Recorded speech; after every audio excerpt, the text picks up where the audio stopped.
Assalamualaikum warahmatullahi wabarakatuh. Hello student. Good morning everybody, how are you? Good morning everybody, how are you? Good morning to you, good morning to me. Good morning everybody, how are you? Alhamdulillah, semoga selalu dalam keadaan sehat dan semangat. Oke student, hari ini kita akan kembali belajar bersama. Sebelum kita belajar bersama, I will check your absent today. Okay? If me say your number absent, please you answer present. Are you ready? Okay. Number 1 is Salma. Good. Number 2 is Aisana. Present. Okay. Number 3 is Alpha. Present. Okay, good. Thank you. Baik anak-anakku yang soleh dan solihah, sebelum kita memulai belajar hari ini, mari sama-sama kita bergerak sedikit. Yuk, silakan berdiri. Everybody stand up please. Oke, semuanya kita lakukan sama-sama gerakan bareng sama Bu Guru ya. Oke? Oke. 1, 2, 3. Up and down and jump, jump, jump. Up and down and jump, jump, jump. Jump to the right, jump to the left. Jump to the right and jump to the left. Up and down and jump, jump, jump. Okay, thank you very much. Give applause for us. Selanjutnya marilah sama-sama kita akan berdoa dengan membaca surat Al-Fatihah dan doa belajar. Setelah itu kita akan murojaah surat Abasa dan kita akan tadarus bersama surat Toha ayat 6 sampai 16. Okay student? Raise your hand and pull down your hand. Let's pray together. A'udzu billahi minasy syaithanir rajim. Bismillahirrahmanirrahim. Alhamdulillahi rabbil alamin. Ar-Rahmanir Rahim. Rabbi zidni ilma warzuqni fahma. Ya Allah, tambahilah ilmuku dan pertinggilah kecerdasanku. Rabbi shrah li sadri wa yassir li amri wahlul 'uqdatam min lisani yafqahu qawli. Anak-anakku yang soleh dan solihah, hari ini kita akan belajar tentang macam-macam susunan dan fungsi darah bagi manusia. Kemudian kita akan mempelajari tentang gangguan peredaran darah pada manusia. Lalu kalian akan membuat pantun serta memahami maknanya. Anak-anakku, di dalam hadis Bukhari dan Muslim, Rasulullah Shallallahu Alaihi Wasallam menyampaikan bahwa Allah yang telah memberikan kita penyakit dan Allah lah yang akan menyembuhkannya sebagai pelebur dosa bagi kita semua. Semoga dengan pembelajaran hari ini kita lebih bersyukur lagi dengan cara menjaga peredaran darah kita untuk saat ini dan masa yang akan datang. Pada pembelajaran sebelumnya, kalian tentu masih ingat apa saja ya alat peredaran pada manusia? Yap, betul. Ada jantung terdiri atas stratbi kanan dan kiri, kemudian ya betul, ada bilik kanan dan bilik kiri. Apalagi nak? Betul, ada yang namanya pembuluh darah. Ada 3 pembuluh darah, yaitu pembuluh nadi, kemudian pembuluh kapiler, kemudian apalagi nak? Hebat, berarti kalian sudah memahami materi yang sebelumnya. Selanjutnya pada pertemuan kali ini di tema 4 subtema 2 kita akan mengenal macam-macam susunan dan fungsi darah pada manusia. Baik anak-anakku, mari kita simak video yang berikut ini. Wah, sungai ini panjang dan indah sekali. Iya, di dalam tubuh kita semua juga terdapat sebuah sungai. Kalian tahu tidak? Di dalam tubuh kita ada sebuah sungai panjang. Aku tidak percaya jika ada, coba tunjukkan. Ayo.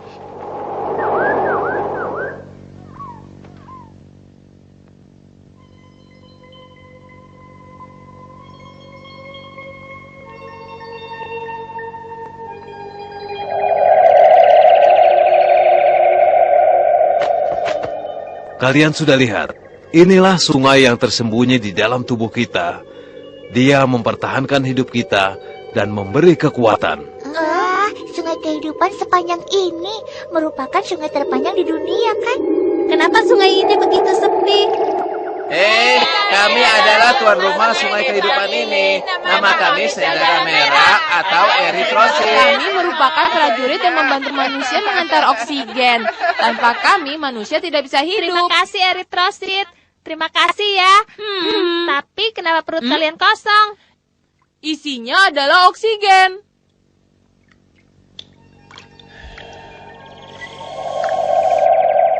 Oksigen di perut kalian berasal dari paru-paru manusia, kan? Betul, dari paru-paru manusia, kami mengantar oksigen yang dihisap manusia ke seluruh tubuh manusia. Ayo, lihat kami melepas oksigen. Kami sudah lepas. Cepat lepaskan oksigen kami. Jangan takut, kami datang.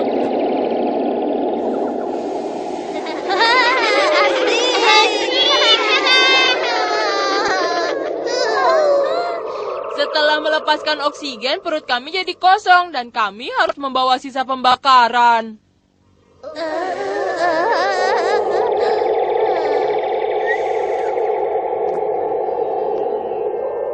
Aduh, kenapa tubuh kalian berubah warna? Karena kami menghisap sisa pembakaran. Aku mengerti. Sampai jumpa. Sampai jumpa.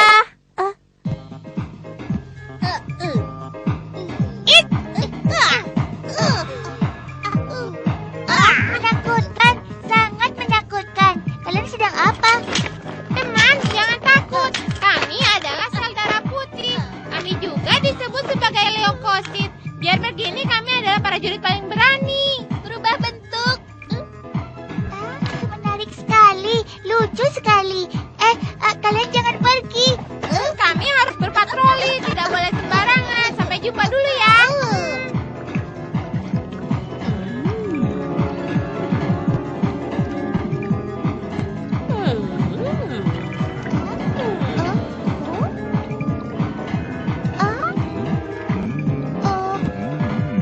Dasar pencuri, apa yang kalian lakukan? Gadis kecil, pelan sedikit ya. Kami sedang berada di tubuh orang lain. Tidak ada hubungannya dengan kalian. Kasihanilah kami. Tidak tahu diri, kau suka mencelakai manusia. Berani-beraninya merayuku. Pengawal, di sini ada kuman. Cepat sini.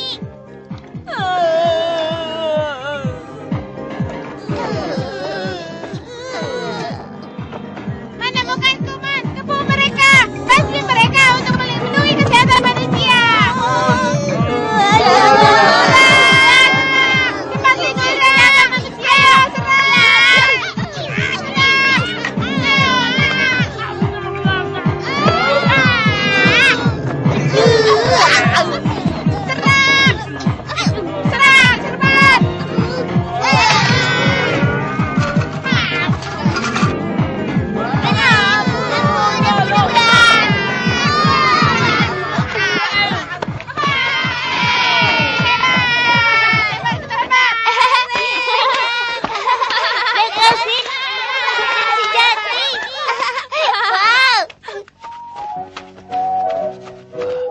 Pang, pelan-pelan saja. Hati-hati. Aduh, wah berdarah, sakit. Nah, Sekarang biarkan trombosit untuk menunjukkan kehebatannya. Serahkan padaku saja. Aku mengeluarkan sejenis zat untuk pembekuan darah. Ayo. Ayo, teman-teman.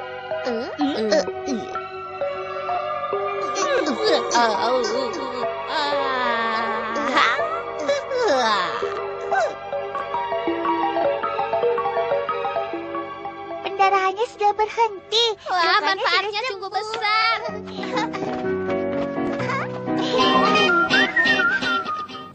Bagaimana videonya? Bisa dipahami, nak? Anak-anakku, darah berperan penting dalam proses metabolisme tubuh kita. Darah bisa mengalir ke seluruh tubuh kita karena dipompa oleh jantung. Darah itu berbentuk cairan, lengket dan berwarna merah. Susunan darah manusia yang pertama adalah plasma darah. Plasma darah mempunyai berbagai macam fungsi. Salah satunya adalah mengangkut sari-sari makanan dari dinding usus halus ke seluruh tubuh dan juga berfungsi untuk mengangkut oksigen dan karbon dioksida ke paru-paru dan kemudian dikeluarkan melalui organ pernapasan. Susunan darah manusia yang kedua adalah sel-sel darah. Sel-sel darah terdiri dari 3. Yang pertama, sel darah merah. Sel darah merah ini berfungsi untuk mengangkut oksigen. Berwarna merah karena mengandung hemoglobin. Hemoglobin ini berguna untuk mengangkut oksigen ke seluruh tubuh dan karbon dioksida ke paru-paru. Sel-sel darah yang kedua adalah sel darah putih, berwarna putih. Sel darah putih ini berguna untuk membunuh kuman penyakit yang masuk ke dalam darah atau tubuh. Sel-sel darah yang ketiga yaitu keping darah. Keping darah ini berbentuk tidak beraturan dan mudah pecah. Ukurannya 1/3 dari sel darah merah. Mengandung fibrinogen yang berfungsi untuk pembekuan darah dan menutup luka. Alhamdulillah kalian telah mengetahui susunan dan fungsi darah pada manusia. Untuk selanjutnya kita akan membahas juga tentang kelainan atau penyakit peredaran darah pada manusia. Mungkin dari sekitar kita pernah mengalaminya. Apa saja ya penyakitnya? Yuk kita simak video.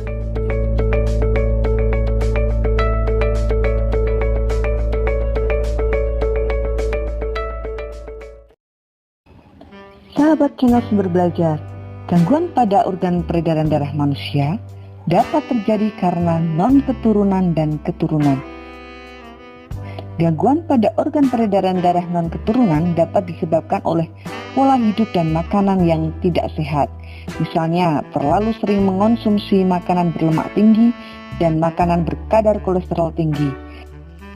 Berikut ini beberapa contoh gangguan pada organ peredaran darah manusia non-keturunan. 1. Anemia. Gangguan ini disebabkan rendahnya kadar hemoglobin dalam darah.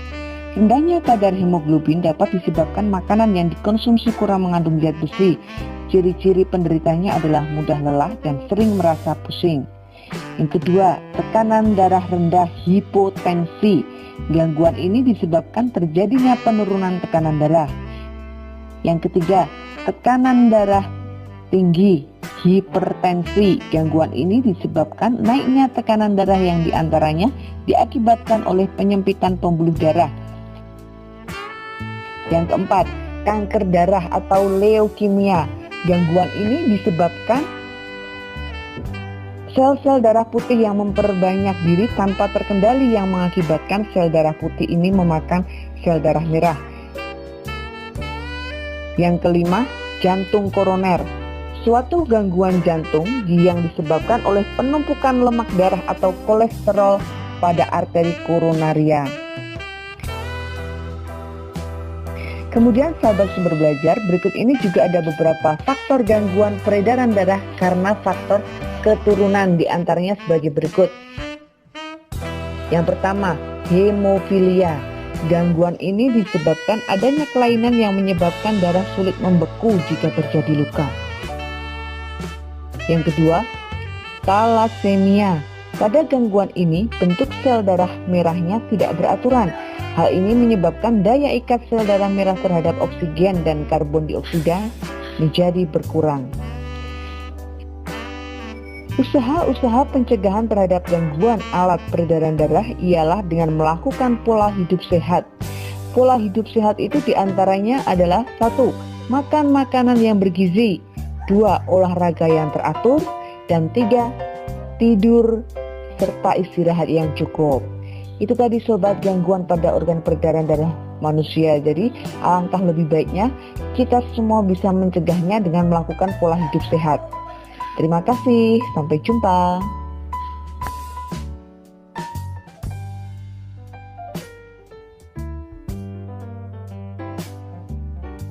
Bagaimana nak videonya?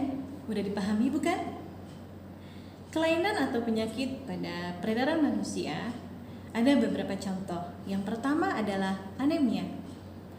Anemia ini terjadi karena tidak optimalnya peredaran darah ke bagian organ tertentu pada tubuh kita. Dan ini terjadi pada sel-sel darah merah. Oleh karena itu disebut juga kekurangan sel darah merah. Penyakit ini dapat disebabkan oleh keturunan, kemudian kekurangan gizi atau mineral, kekurangan protein, kurang air putih, dan mungkin terlalu banyak aktivitas yang berlebihan. Yang kedua adalah hipertensi atau darah tinggi. Terjadi pada pembuluh darah dan disebabkan karena tekanan darah yang mengalir ke pembuluh darah di atas batas normal. Penyebabnya bisa karena keturunan, kebiasaan merokok, terbiasa minum minuman alkohol, makan makanan yang berlemak dan berkolesterol tinggi, atau karena ada penyempitan pada pembuluh darah. Penyakit yang ketiga yaitu hipotensi atau darah rendah. Terjadi pada pembuluh darah yang disebabkan karena tekanan darah yang mengalir ke bagian-bagian pembuluh darah itu di bawah batas normal. Penyakit ini dapat disebabkan karena terjadinya pendarahan atau terjadi diare yang disertai muntah atau kekurangan zat gizi penting yang dibutuhkan oleh tubuh kita. Yang keempat yaitu leukemia, yaitu pertumbuhan sel-sel darah putih yang tidak normal. Penyakit ini juga dapat disebut dengan kanker darah. Penyebabnya yaitu bisa karena faktor keturunan, adanya virus karsiogenetik, kebiasaan merokok, atau terkena paparan zat radioaktif. Yang kelima yaitu jantung koroner pada dinding pembuluh nadi. Ini terjadi karena lapisan lemak atau kolesterol di dinding nadi menyumbat pembuluh darah. Penyakit ini dapat disebabkan karena penyumbatan pada pembuluh darah koroner, bisa juga disebabkan karena kebiasaan merokok, obesitas, malas berolahraga, dan hipertensi. Alhamdulillah, kalian telah mempelajari tentang susunan darah pada manusia dan penyakit pada peredaran darah manusia. Mudah-mudahan materi ini dapat bermanfaat untuk kita semua. Anak-anakku yang soleh dan solehah, selanjutnya mari kita simak dan perhatikan pantun berikut ini. Bunyi pantunnya yaitu jalan-jalan ke Belitung, pantainya memikat untuk istirahat, berolahraga baik untuk jantung, peredaran darah lancar, badan pun sehat. Pada pantun ini ada beberapa ciri. Yang pertama, pantun ini terdiri dari 4 baris. Baris pertama dan kedua merupakan sampiran. Baris ketiga dan keempat merupakan isi. Pantun ini juga bersajak AB-AB. Isi dari pantun ini yaitu mengajak kita semua untuk berolahraga secara teratur agar dapat memiliki peredaran darah, jantung, dan badan yang sehat. Selanjutnya, kalian perhatikan pantun berikut ini. Menurut kalian, apa ciri-ciri yang terdapat pada pantun ini? Alhamdulillah, hari ini kita telah mempelajari tentang susunan darah pada manusia dan fungsinya, penyakit pada peredaran darah manusia, ciri-ciri dari sebuah pantun, dan memahami isi dari pantun. Anak-anakku yang soleh dan solihah, untuk mengukur kemampuan kalian, ada beberapa tugas yang akan kalian kerjakan. Yang pertama, buatlah sebuah gambar susunan darah manusia dan fungsinya pada kertas HVS. Yang kedua, tuliskan perbedaan dari penyakit-penyakit peredaran darah pada manusia dalam bentuk mind mapping. Yang ketiga, buatlah sebuah pantun yang bertemakan tentang menjaga kesehatan peredaran darah. Dan yang keempat, yaitu kalian akan mengerjakan soal latihan yang linknya terdapat di bawah ini. Semoga tugas yang Ibu Guru berikan tadi dapat kalian kerjakan dengan mandiri, jujur, dan semangat. Anak-anakku, demikianlah pembelajaran kita pada hari ini. Semoga dapat bermanfaat untuk kita semua dan dapat kalian pahami dengan baik. Marilah sama-sama kita mengucap kalimat hamdalah. Alhamdulillahirabbil alamin. Bu Guru mohon maaf atas segala kekurangan. Wassalamualaikum warahmatullahi wabarakatuh. Insya Allah kita akan berjumpa kembali pada pertemuan selanjutnya.